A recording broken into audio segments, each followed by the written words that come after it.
Hi, everyone. Thank you all so much for joining us this afternoon.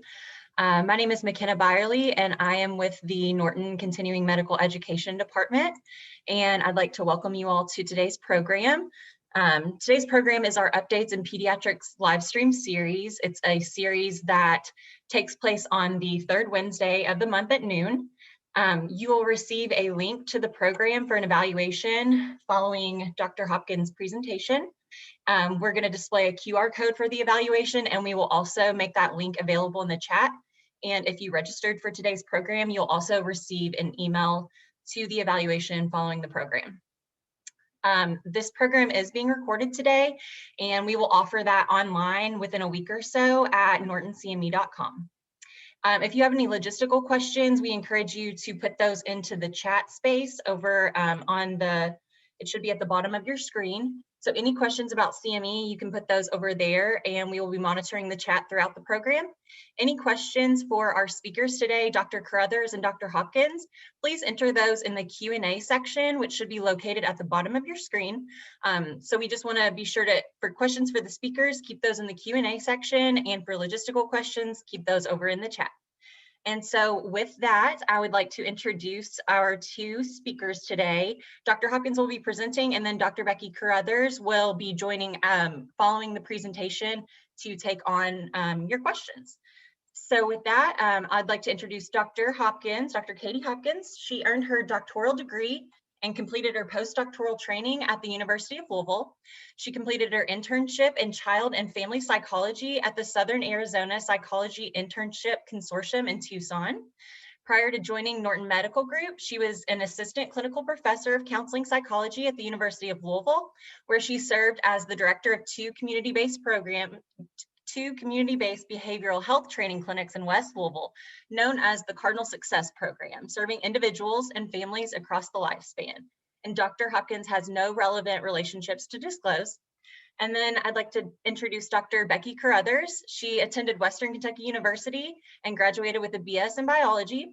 She attended the University of Louisville School of Medicine and completed a pediatric residency at U of L. She worked at the University of Louisville in academic general pediatrics for 12 years and was the medical director of Children and Youth Project for 4 years. Dr. Carruthers joined Norton in 2015 and is with the Norton Children's Medical Group Broadway, and she was named the Executive Medical Director of Pediatrics in 2018, and Dr. Carruthers has no relevant relationships to disclose. And so with that, thank you both for being here today, and I will turn the program over to Dr. Hopkins to begin her presentation. All right. Well, thank you, McKenna. You can hear me? Awesome. And I don't have the face of a cat. Let's just make that clear. Okay, good. Well, thank you all for joining me. You know, unfortunately, in my speaker view, I can't see all of you or who's in the room. So we're going to get to that here in a second. But first, let me start sharing my screen.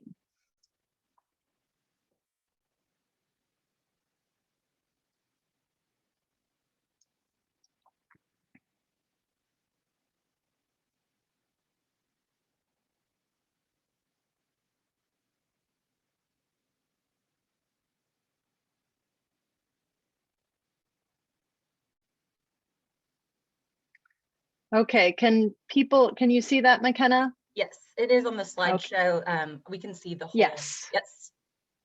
There we go. Perfect. Okay. So today we're going to be talking about, something that I think based on the interest in this presentation is on a lot of primary care providers' minds, which is how do you address the mental health of pediatric patients during COVID-19? I'm going to do my best to do an overview based on certainly what we're seeing nationwide in terms of pediatric patients, but also what I'm seeing in my own practice as a pediatric psychologist in primary care at Norton. So as we talked about, I have no relevant relationships to disclose. And what we're going to cover today is some common behavioral health issues that pediatricians were seeing pre-COVID versus now, understanding the difference of what a typical stress reaction looks like and what needs further evaluation and treatment. We're going to discuss solutions and things that you all can do as providers to help patients and families manage COVID-related stress when you see them at the point of the visit with you, but then also what steps to take if further evaluation and treatment is needed. And importantly, how do you talk to parents and caregivers about those next steps for their child? So we'll be covering all of those things today. So first things first, I'd like to know for my own purposes, who's in the room? And I'm not going to stop sharing my screen. So McKenna, if you, or I can, but you let me know when folks are able to answer these questions. I think there's going to be a poll question for you. Looks like we have all the responses are rolling in, so I'll launch those in just 1 second. Okay. And more than anything, this is helpful for me to know who I'm speaking to. Some of the resources that I'm going to talk about are going to be specific for Norton or U of L providers. So more than anything, I also want to know if we have community providers that are outside of those two organizations. I want to make sure that I address what you can do as well. Are you able to see the results? Let me see. So it looks like we have about, you can keep your screen up. Yeah, there we go. Okay. So we have 50% from Norton, 0% U of L, and 26% other community provider. Okay, so for those of you, for that quarter, so somehow there's a quarter of people are missing. So I'll just, because some if of I'm them doing my called math in, correctly, so they may not be able to. That's totally fine. That's totally fine. So I will do my best for those of you who are outside Norton or U of L to talk about what are options for you in terms of referrals. But I do think it's important for those of you who do work for Norton and U of L that you know what internal resources are available to you. So let's talk about some common behavioral health issues. And I don't know if Dr. Clark, Jamil Clark is in this or is attending this presentation today, but I try my best to find fun photos of our own providers that I can include in these presentations. So some common behavioral health issues seen in pediatric primary care. This isn't news to you. This is likely what you're seeing if you're a provider in this setting. Behavioral problems, anxiety, depression, irritability, sleep disturbances, enuresis and encopresis, picky eating and other eating related disorders, ADHD, and developmental delays. So those are all common behavioral health issues that you see. And I would also include that you likely see behavioral components of difficulty with managing medical disorders, such as chronic medical conditions, such as diabetes, asthma, obesity. Successful management of those presenting problems require a certain level of behavior modification. And so certainly I would consider those behavioral health issues as well. So let's hear from you. What do you think? This is a quiz more than anything. What are the top 3 mental health disorders that are typically diagnosed in pediatric primary care? You're going to have some options when you answer this. So you're going to choose the top 3 that either you see or that you think are the most commonly diagnosed mental health disorders.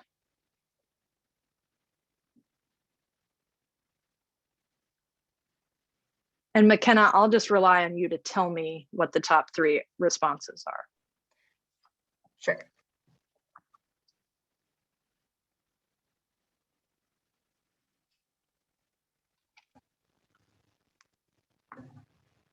All right, so it looks like the #1 answer with 56 out of 65 votes was ADHD.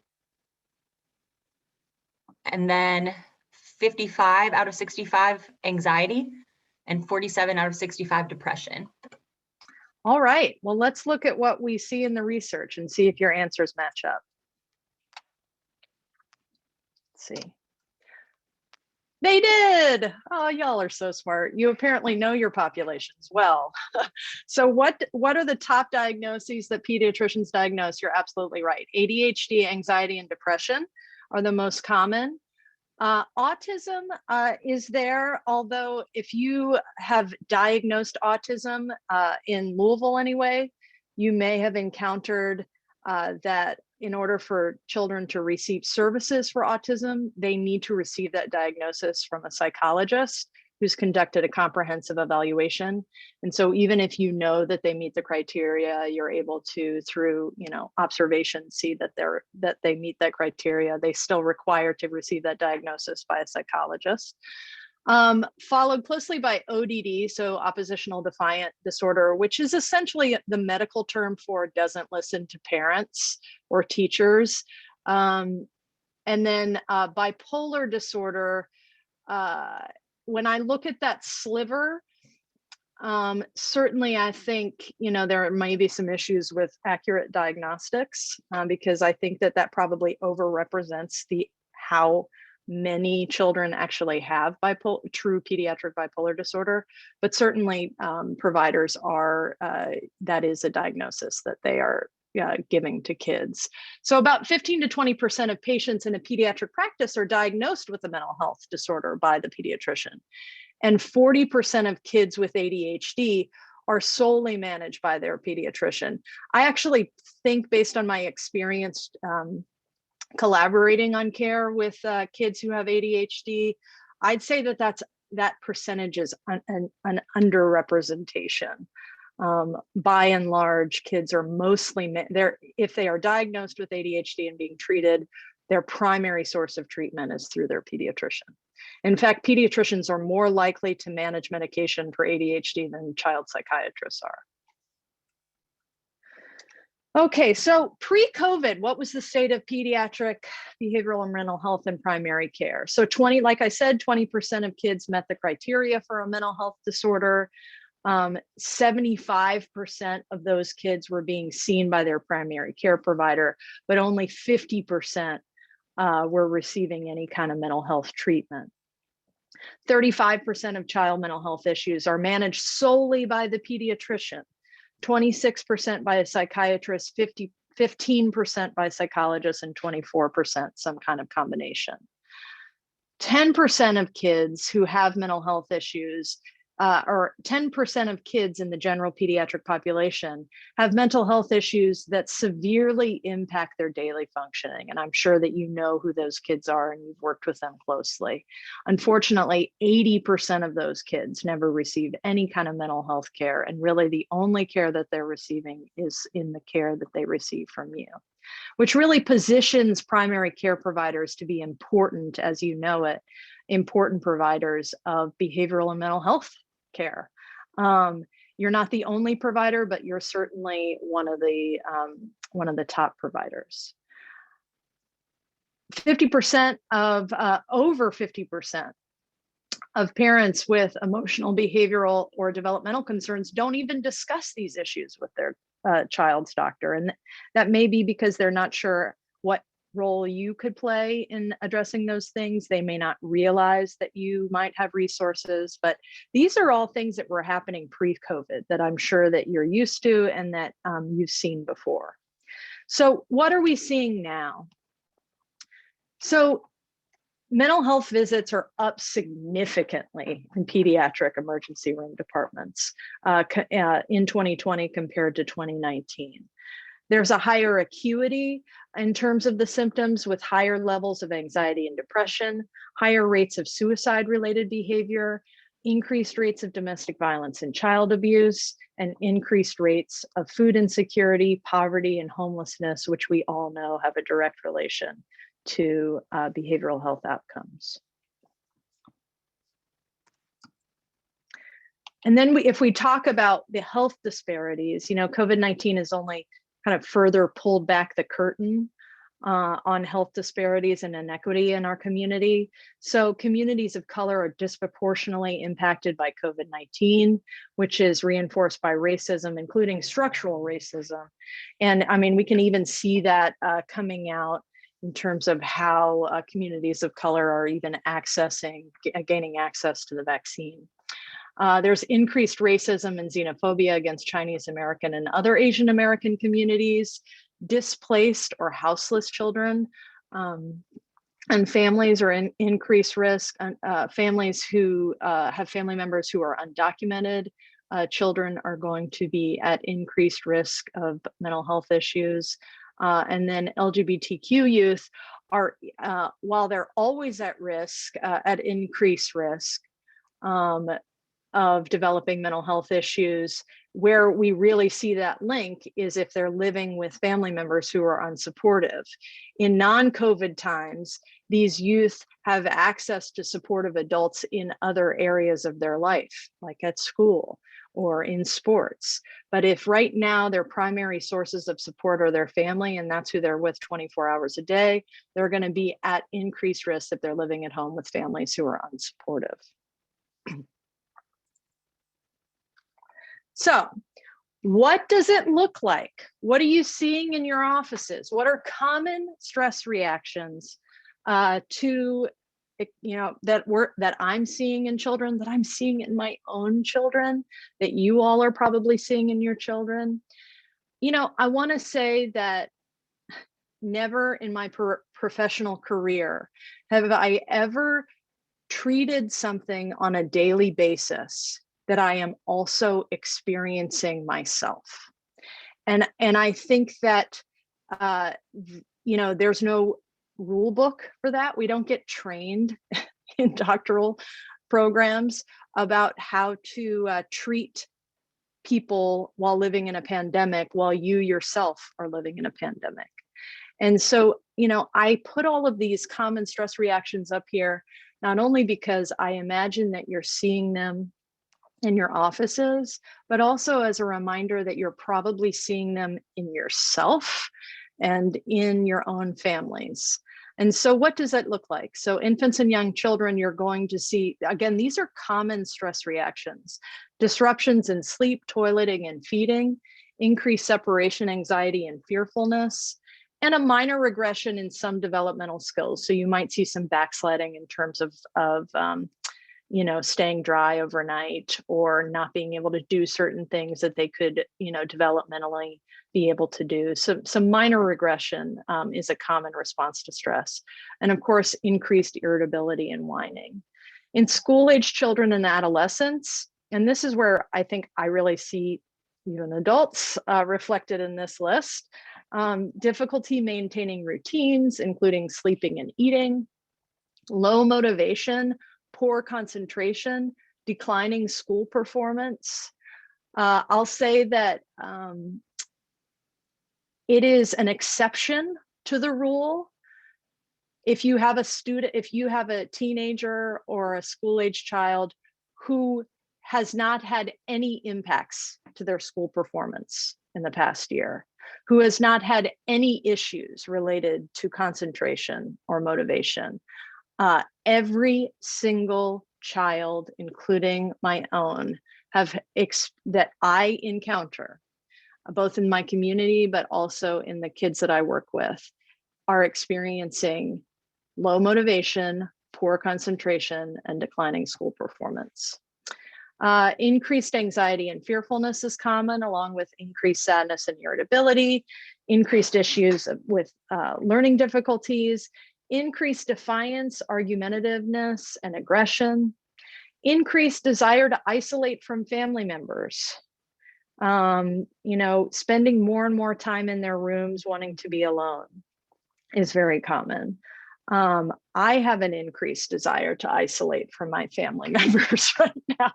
I'm with them 24 hours a day, and as much as I love them, we need space. And when we're leaving the house to go to school and work, we get that space naturally. So you're going to see more kids seeking that alone time. And then also increased somatic complaints. So headaches, tummy aches, restlessness, psychomotor agitation, those kind of things. Again, these are all common stress reactions. Other exacerbating factors in certain kids, so temperamental style. So children who are already less flexible are going to struggle with this change. Parent and caregiver stress, we know, is strongly correlated to how kids are managing stress related to COVID-19. And so it's not uncommon, of course, like we're all feeling stress right now. So if parents are feeling it, kids are certainly going to be feeling it.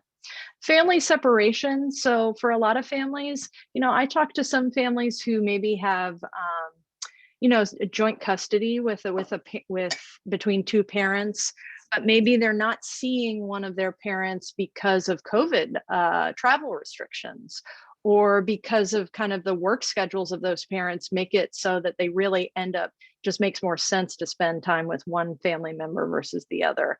Not being able to see grandparents or extended families, that can exacerbate the stress.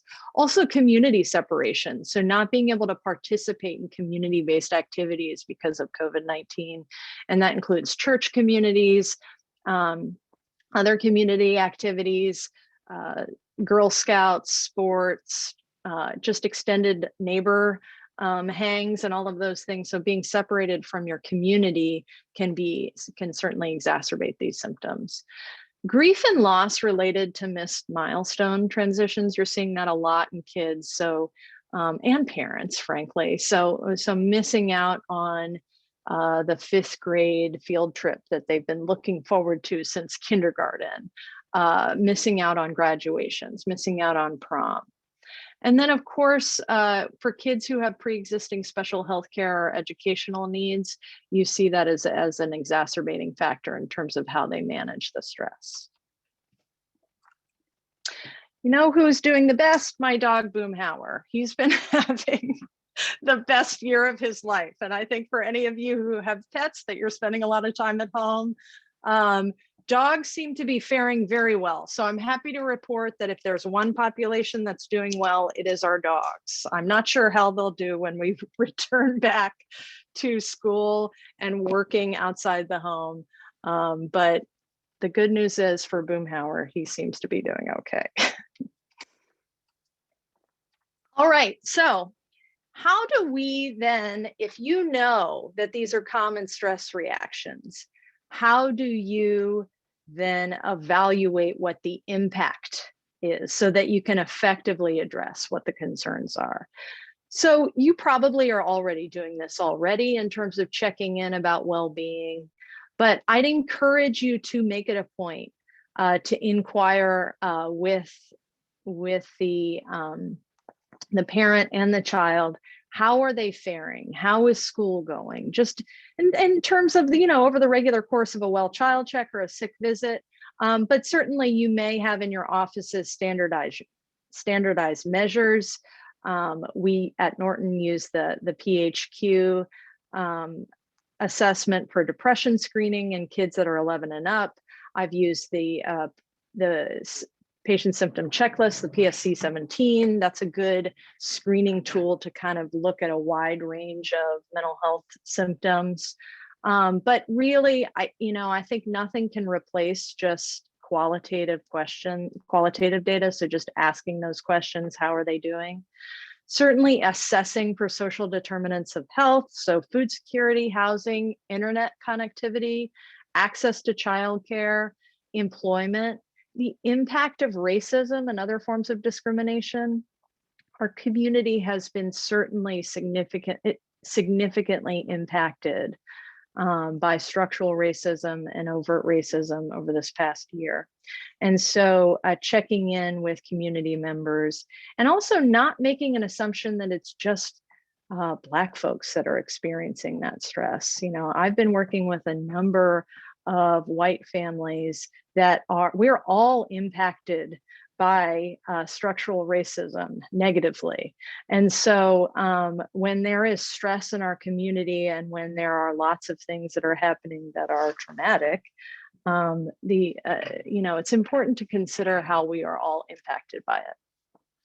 Also assessing parental and caregiver well-being, because we know there's such a strong correlation between caregiver well-being and child well-being, making sure that you're checking in with parents about how they're doing, maybe even screening for postpartum depression or intimate partner violence, but also checking in on their own emotional reactions and availability of being connected to natural supports. That's going to be super important. So then after you have kind of evaluated these issues, you've got to kind of create, hopefully you've seen these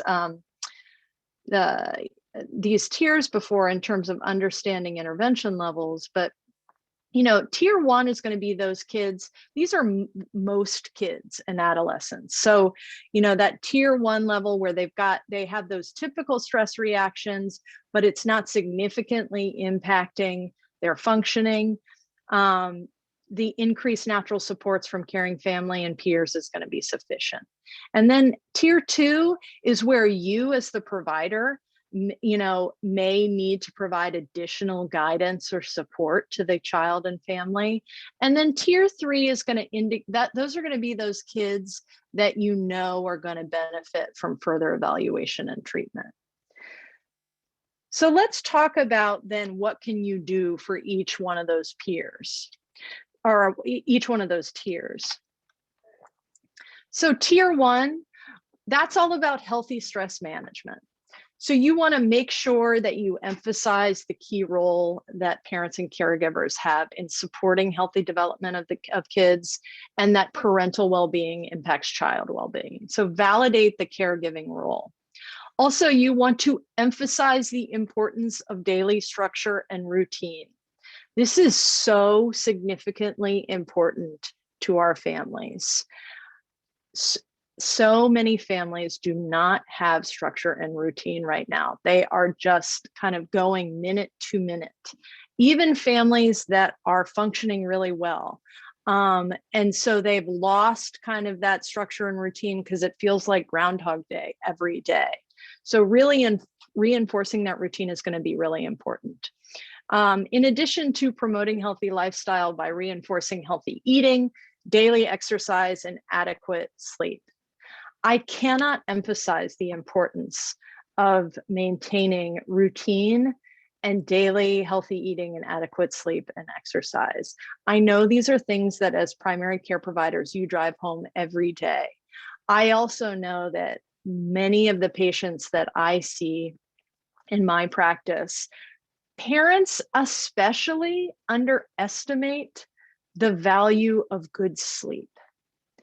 And when I evaluate sleep hygiene, which I do with every patient that I first meet, if I hear that their sleep is significantly disrupted in terms of quantity or quality, and it is not uncommon that parents think that 8 hours is enough sleep for even young children. So providing that psychoeducation about how much sleep do children need, and I've included some links to some articles that you can share with families about good sleep.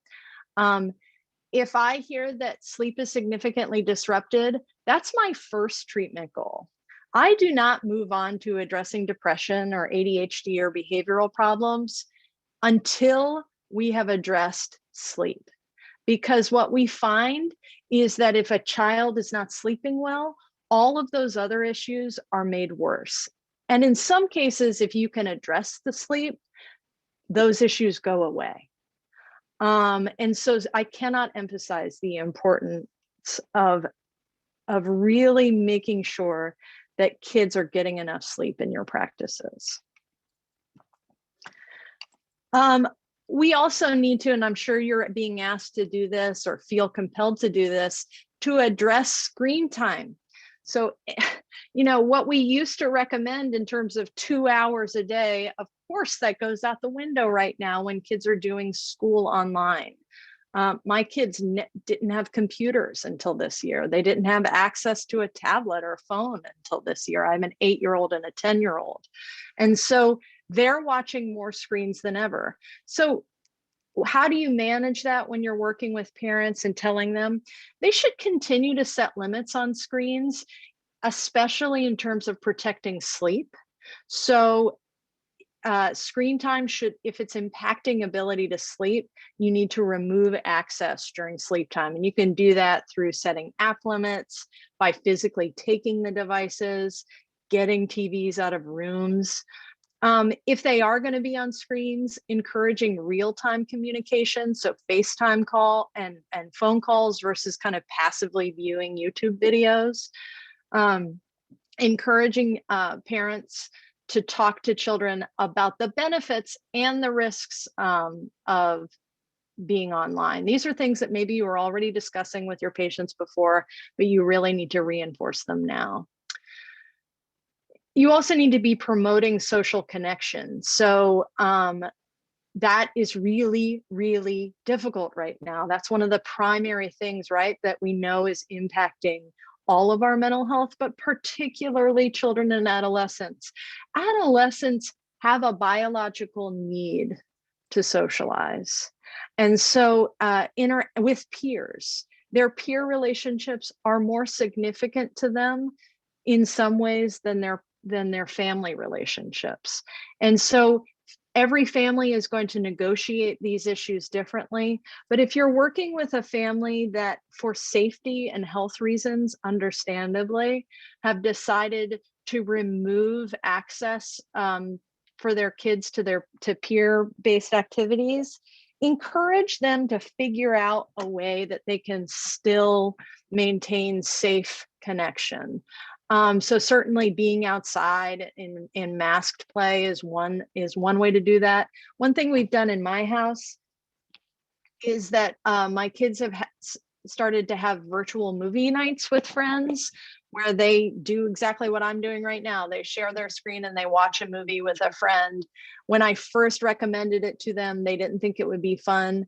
But once I kind of pushed them to try it, it really did make a big difference in terms of us, helping them feel socially connected while still being physically distant. So these are things that you're going to promote with all of your patients. Let's talk about that second tier where they would benefit from some extra support from you in office, but don't necessarily meet the threshold of needing further evaluation and treatment. Certainly you want to validate the impact of COVID. So validate how challenging it is for families, considering the different situations that they're in. Prioritize those stress management strategies that I just discussed in the previous slides, and then offer to share resources. And I did my best to provide a wide range of resources that's embedded in this presentation and will also be sent out to you. But connecting them with community-based resources, community sources of connection is going to be really important to just reinforce their natural supports. And then also you want to make sure that you schedule a follow-up with them. So for those that you feel like need the extra support, make sure that you're scheduling a follow-up just to check in around those issues, and make sure that the mild symptoms that are only having a minor impact on their daily functioning are either being addressed effectively and, importantly, aren't getting worse and require further evaluation. Okay, so moving on to tier 3. What does tier 3 look like? What do the kids that really need and require further follow-up and intervention, how do you know who they are?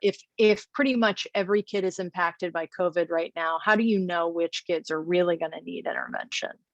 So what I would be looking for is impaired daily functioning at home and school, or in school work. They may be at home doing school, but you're seeing impairment every single day. If there's a significant disruption in sleeping or eating, so sleeping all of the time, or not sleeping enough consistently, or if they're not eating, so they're eating all the time, or they are increasingly a picky eater, or just significant changes in appetite.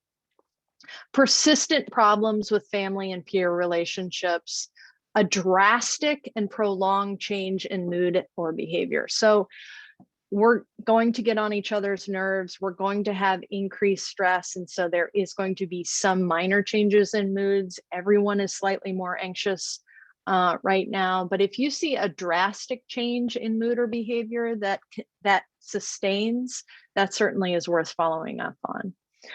Increased isolation and decreased engagement with school, family, and peers.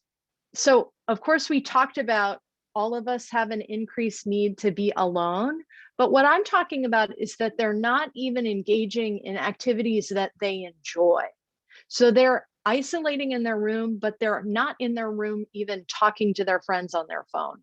If they're in their room, but they're chatting with friends, they're doing activities that they really enjoy that make them happy, that may be more on the normal end of a stress reaction, versus if they just are completely not engaging in activities that you know that they would typically enjoy, or not engaging with people that they typically engage with. That would be an indication. Evidence of substance abuse, of course, always should be followed up on. And then persistent somatic complaints, including headache and GI concerns that don't really seem to have any kind of medical explanation, that would certainly benefit from further evaluation. So what do you do when you've got someone that are presenting with these issues, and you know you need to reinforce kind of the own stress management solutions that we talked about, but importantly, you also know that you need to refer out.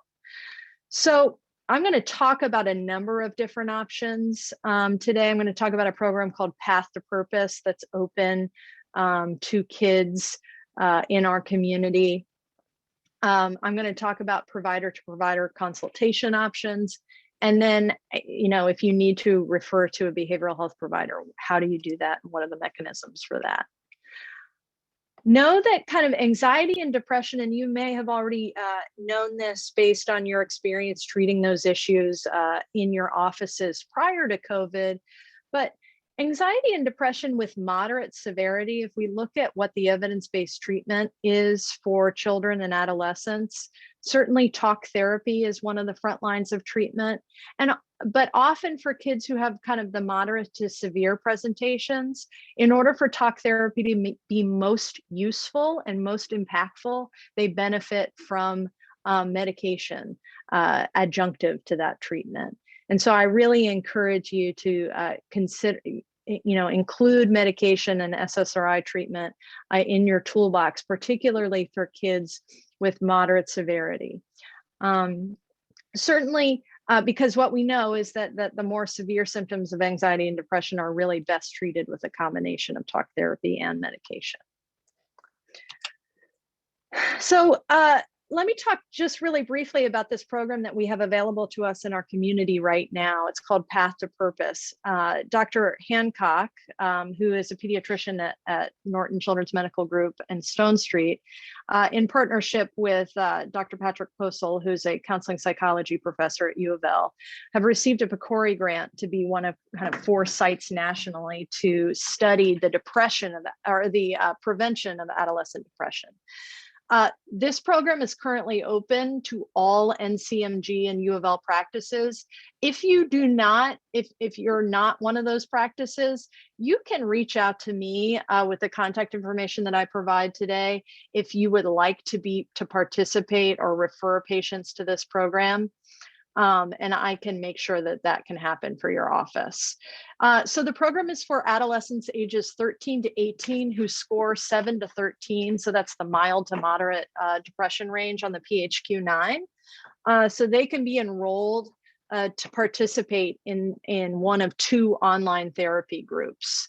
One is kind of like a computer-based cognitive behavioral therapy program, and another is an online group of other peers. As providers, your primary responsibility is scoring the PHQ-9, mentioning the project, and then getting families to sign the consent for the study to contact them to enroll them.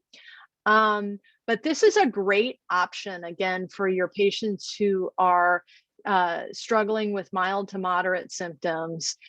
You're not sure if it rises to kind of the threshold of needing therapy, or you think maybe some supportive counseling would be helpful.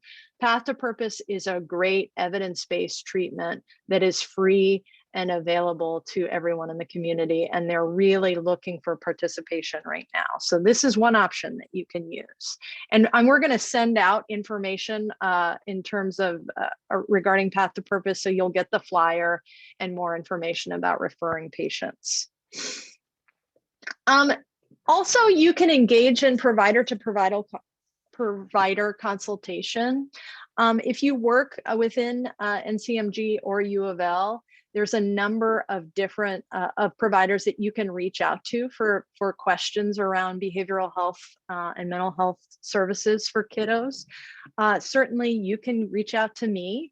My role as a primary pediatric psychologist, one of the things, I am working to integrate behavioral health across all the primary care offices, pediatric primary care offices at Norton. But I also see patients 4.5 days a week. And so oftentimes I'm able to be available to you to talk about kind of what is the appropriate referral for those patients, what type of counseling would be most helpful, because that's essentially what I do for patients that are referred to me. They don't necessarily get set up with ongoing services with me. My role is very much a behavioral health consultant. I do short-term solution-focused interventions and then connect families to community providers if they need longer term or specialty care. So I can consult with primary care physicians around those services. If you know that someone needs longer term or specialty care, you can reach out to me and ask for support. I also have primary care providers that send me inbox messages or emails about hey, do you know of a good resource that I can share with families around this? Do you have a good handout that I could possibly give families, around this? I've had questions around like behavior support animals. How should we respond when a patient asks about that? I've had questions about a screening for substance use. I'm here to help your practice go more smoothly and to give you all strategies and solutions to help your patients, not just in terms of connecting them with referrals, but giving you strategies. Dr. Felissa Goldstein, who I know is doing a CME in March on med management of psychiatric issues in pediatrics.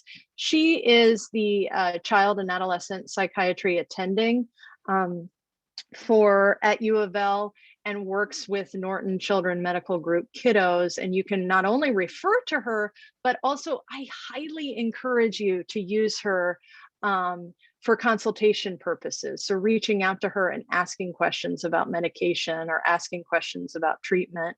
She is very accessible. And I have found her to be such a great resource in terms of asking what I should do with a certain kid if it comes to certain med management or treatment recommendations that are outside my scope. Similarly, Dr. Lee, who's the Child and Adolescent Psychiatry Training Director at the School of Medicine, is another great resource. When I hear from both of them about how often they're used as consultants, the typical line that I hear is that they're underutilized. And so they are there to offer psychiatry consultation support. So I really encourage you to not be shy. Again, for Norton providers and U of L providers, NCMG is working on an MD to MD consultation line that's going to be rolled out here in a couple months that will in large part serve this same purpose. But in the meantime, feel free to reach out to any of us through sending us an inbox message, forwarding a chart to us and saying, hey, can you take a look at this? What do you think we should do with this kiddo? I'd really, really do encourage you to use us as really in a consultative role, because that's what we're here for, in addition to providing direct services. For those who, and so in terms of, sorry, I'm skipping ahead. I've got 2 PowerPoints going at the same time so that I can read my notes. But in terms of Norton Children's Medical Group referrals, so if you are a provider within Norton Children's Medical Group or U of L, there are some internal referrals that you can place. So certainly you can refer them to me. There is currently only one pediatric psychologist in primary care, and that is me. So if you put in ambulatory referral to pediatric psychology, there are other pediatric psychologists in Norton, but they are specialty pediatric psychologists in the clinics, typically through U of L. but you can refer them to me again for consultation, for treatment, for evaluation, for short-term solution-focused interventions. Those are good fits to send my way. In the notes section on this PowerPoint, when you look at it, when you receive it, I believe you should be able to see kind of the nitty-gritty process of placing that referral. You can also place a referral for certain clinics if you work, and the truth is you already know if you have a social worker in your office or not.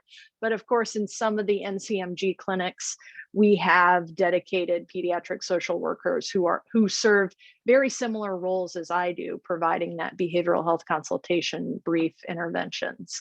Currently, we have social workers at Broadway and in Elizabethtown and we're hiring for Shelbyville and Frankfurt. I hope that we can expand those services in the next year. And then you can also make an internal referral to pediatric psychiatry. Again, in the notes section on this specific slide, you'll see the exact, like, what are the appropriate referrals to that. If you have any questions about that, about placing that referral, I really encourage you to reach out to the psychiatrists that I mentioned before, Dr. Goldstein and Dr. Lee. They can really walk you through what is an appropriate referral and how to place that. In my experience, since U of L has collaborated with Norton over this past year, I have had a lot of success at connecting my patients who need access to a psychiatrist over at the Bingham Clinic or through U of L through this internal referral system. For those of you who either know that you want to connect them to a community-based therapist, or you work in the community and are not a Norton or U of L provider, there's a number of different ways that you can identify who's available in the community. Your office may already have a go-to list of providers. I encourage you to either have a very long list or frequently update that list. Because if you've got a list of 5 therapists that you've been using for 10 years, what's likely is that, and you send every patient to those therapists have a wait list just because of your referrals alone. And so I really encourage you to make sure that your list is extensive, or that you're updating it to make sure that those therapists have current openings. And so if someone in your office, might be able to be in charge of just calling those occasionally and say, we just want to make sure that you're still taking new patients. Because what you don't want to do is have patients go and contact the 5 people on your list only to find out that none of them are taking new folks. You can also search Psychology Today. You can, so if you're not familiar with Psychology Today, it basically is a search engine for therapists in the community. So licensed therapists advertise on Psychology Today, and you can search by presenting issue, by insurance providers. It's kind of like a dating website for therapists. You'll see like a picture and a description of their services, and then patients can call them directly. You can also get a list from their insurance company, or tell patients that they can receive a list from their insurance company of providers that are paneled with them. Both U of L and Spalding have training clinics that offer free to reduce services for patients across the lifespan. And so that's another good resource.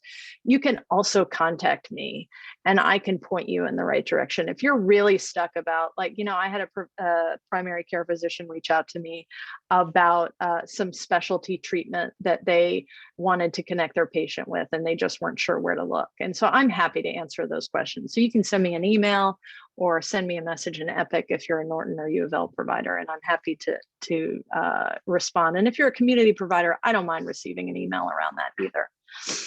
So I know we're running out of time, so I want to make sure that we kind of get to your questions and get to the resources. So how do you talk about parents and caregivers? How do you talk to parents and caregivers about the next steps? Certainly you want to normalize that everyone is struggling right now. Everyone, this is hard. So normalize that. Help help families realize that emotions lead to behaviors. So if they're having trouble managing their emotions, if they've got increased anxiety and depression and irritability, those are going to result in disruptive behavior. So if you can helping a child find healthy ways to express their emotions by connecting them with a provider is going to help improve their behavior.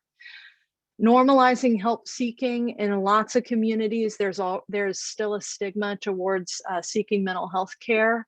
And I really encourage you to normalize that. If your own family has received those services before, tell those patients that. I'm always talking about with my patients that my own children, even though I'm a psychologist, have seen therapists. And that I see a therapist. So normalizing that help seeking is really important. And then of course, following up. So scheduling a follow-up after you've given them resources or referred them out, just to make sure that they got connected to those behavioral health specialists. The next few pages are specific resources that I encourage you to just kind of explore as you might find useful to share with parents. A lot of them are specific to how do you juggle parenting and working from home, screen time, all of those things.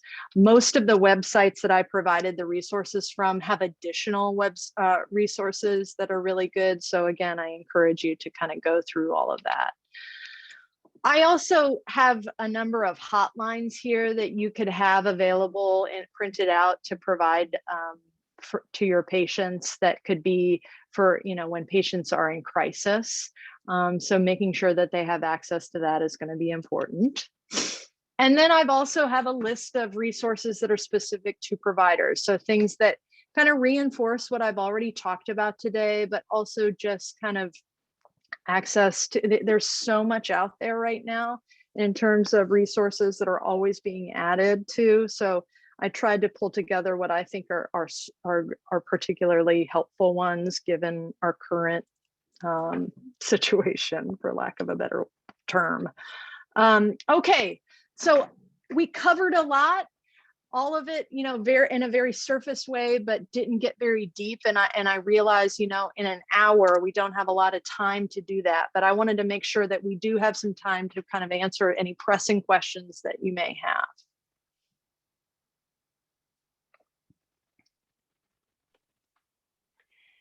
Thank you, Dr. Hopkins. That was very helpful, and I look forward to looking at the resources and providing information for our families. There are some questions coming in. The first one is, have you seen that COVID has affected the rates of eating disorders in patients? I haven't noticed an increase in disordered eating in terms of what we typically think of traditional things like anorexia or bulimia. I certainly see increases in picky eating. I see and some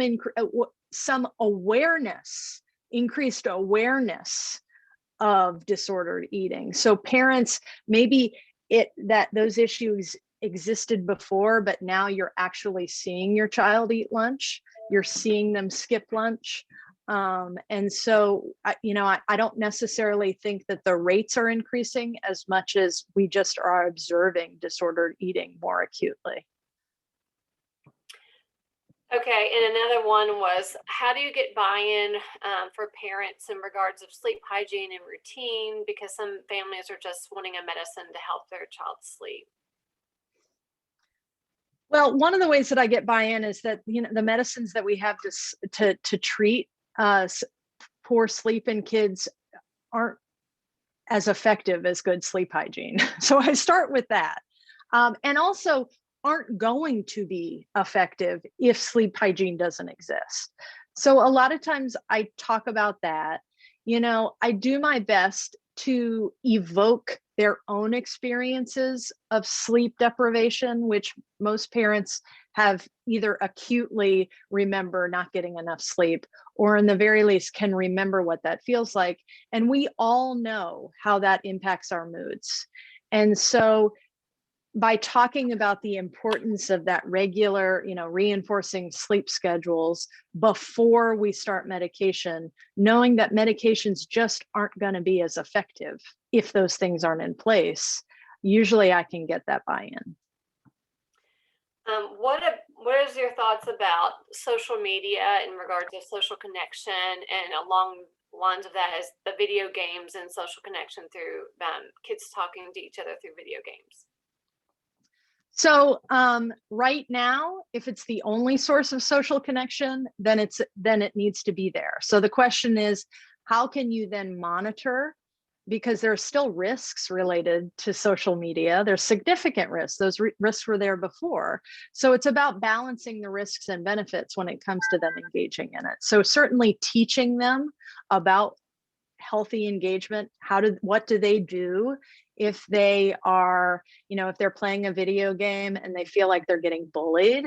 If you hear them using language that's disrespectful, beyond kind of what, the truth is all of our kids curse when we're not around, just like we curse when they're not around, or sometimes when they are. So that's okay. But if you hear them saying things that are mean or inappropriate to other peers, or you hear them saying things like that, I think that's a good opportunity to have a conversation with them about healthy ways of just like if you saw them playing on a playground and they were being mean to each other, you would want to intervene. So for many kids, it's the only way that they are socially connected. I would say certainly realize that playing video games is actually active socializing, but if you can do things where it's like they are actually having FaceTime conversations with those peers, in addition to just liking their posts on social media, that can be more meaningful in terms of meeting the social connection aspect that's really needed right now. So hopefully I answered that question. Yeah, thanks. We don't have any other questions up at this time. I did want to make a statement. You mentioned the MD to MD consult line, and they're also working on an asynchronous task basket through Epic. And I need to verify if psychiatry is going to be a part of that, but hopefully, so that way you can send them a message and then not spend time on the phone and go see another patient and then get some feedback, hopefully same day, which will be helpful. And that's something that we're working on as well. Great. In regards of some of the referrals that you may have received that you think can be helpful for pediatricians to sort of make a first pass about treatment before referring to you, are there some tips, other than sleep and routine, that you would want to tell us about? Yeah, I mean, I think a lot of times when I receive referrals for patients who just haven't had the experience of their experience normalized, it's like sometimes patients that I see, maybe presented with some of these more kind of normal tier 1 stress reactions and said, can you refer me to a psychologist? And so the pediatrician said, sure, we've got one, and just went ahead and referred. A lot can be done by really reinforcing in that primary care visit, listen, this is a normal reaction. Here are some things that you can do. Because the reality is, if you refer, this is true not just for me, but with most mental health providers in the community right now, there's a wait time to get in to see us. Some patients are waiting 6 to 8 weeks to get in to see me. So even if you are still going to refer them out, realizing they've got potentially 6 to 8 weeks before they can be seen by someone. And so what are some strategies and solutions that you can start with right away, providing them with those resources that I suggested, reinforcing routine. I mean, already today I've seen in the patients that I've seen, two of them, I spent, at least 30 minutes talking about how to make a schedule at home. This is, one of the parents said to me today, I grew up in a house where we just never had a routine, never had a schedule. And for family, and a lot of families grew up like that, there wasn't a consistent bedtime. And so, I think that really helping parents realize that in the absence of the routine that going to school and going to work provides, doing that yourself is essential. And so that really can't be emphasized enough, in addition to offering the resources that and the links that I sent out today. All right. Well, thank you so much for your time, Dr. Hopkins. And Dr. Crothers, her computer died, but what perfect timing. That is the perfect program timing. now. So we really appreciate you both joining us today. And thank you for your talk. And just to let everyone on the call know that we will be sending out a link to the evaluation and all the resources that Dr. Hopkins mentioned. And we'll also include a link to the evaluation in the chat. So thank you all. Thank you so much, Dr. Hopkins and Dr. Crothers. You're welcome. Thank you for having me. Thank you.